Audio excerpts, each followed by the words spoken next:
The Nintendo Switch 2 Direct recently came out and people are not happy. Well, it's simple as Nintendo has become the epitome of greed.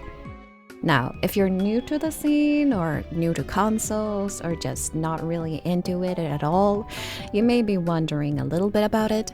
But if you know your way around here, then you may be even thinking, they've been this way for a while. Well, let's take a look at some of the things why people are not very happy with Nintendo right now.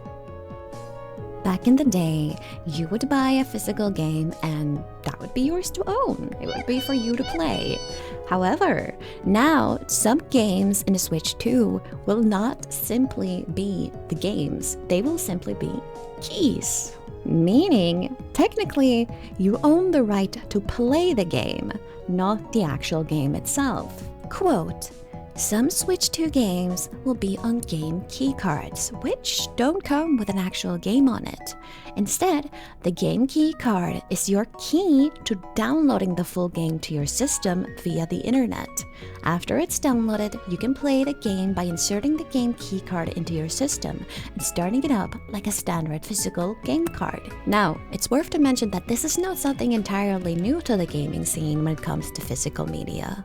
Both the PS4 and the PS5 and also the Xbox supposedly have these kind of install the games where you own the game key card as well. However, the notable difference here is that those tend to be for installing compared to downloading, meaning you need to have some sort of internet access in order to actually download the game initially. Some people exclaim that this is just how it seems for the gaming scene to be moving towards, and as long as they can resell and it's not actually connected to your account, it should be fine.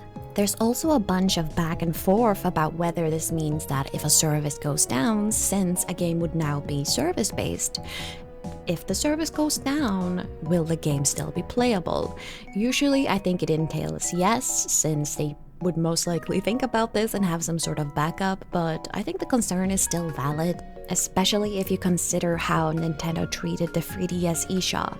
Second on the situation is, this is essentially a physical digital game, but for an extra $10.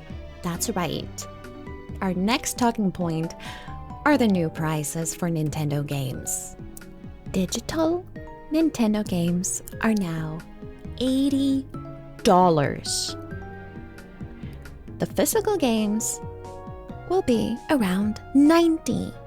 That is, some of the physical games that have the digital keys on them.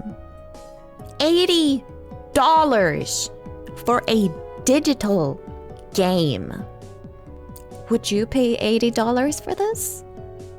Nintendo has, throughout the recent years, been turning people steadily against them because of their anti-consumer practices. An already high price with generally often low-quality games, and people are still buying it. Nintendo has now completely accepted that, well, people are still buying it. Let's do whatever we want. An absolutely perfect example of this is the new Switch 2 Welcome Tour walkthrough game. It's paid. The walkthrough game is paid. In 2006, when the Wii first came out, Wii Sports was actually included for free with the console. This due to the Wii being such a new concept at a time, they simply wanted to have something that people could try rather than having to pay for. Something where you could really try out all of the features of the Wii without having to spend an extra dime. After all, you already bought the console.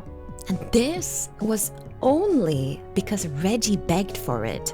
They wanted it to be a separate game at first. And we can simply thank him, as Wii Sports was basically something that a lot of people remember. It's still memed on today. And I think a lot of people hold it very dear to their hearts and in their childhoods. So, to return to our initial talking point, the Nintendo Switch 2 will be launching at the price of $449. It will be $499 with the new Mario Kart game, Mario Kart World included. You could argue that this is not terrible for a console price. It is pretty hefty when you compare it to the other consoles and it being, well, not simply as strong as them.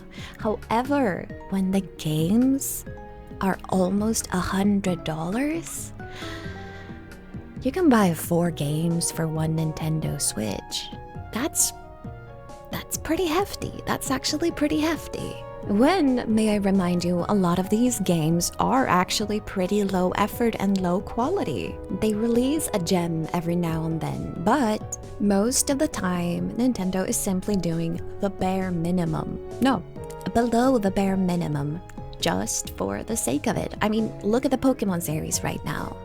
And who's to blame? Unfortunately, the people that keep buying. Nostalgia is one hell of a drug, and people that have played almost every Pokemon game will continue to play every Pokemon game. And I'm not gonna put blame on other people.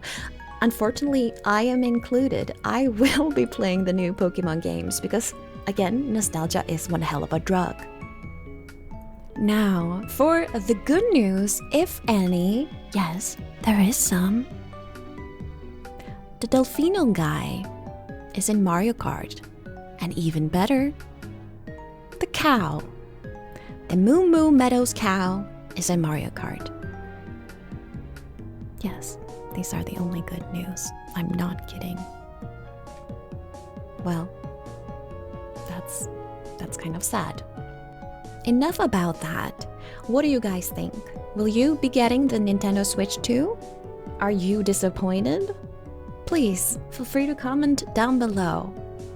And I hope that you have an amazing day. Gumi out.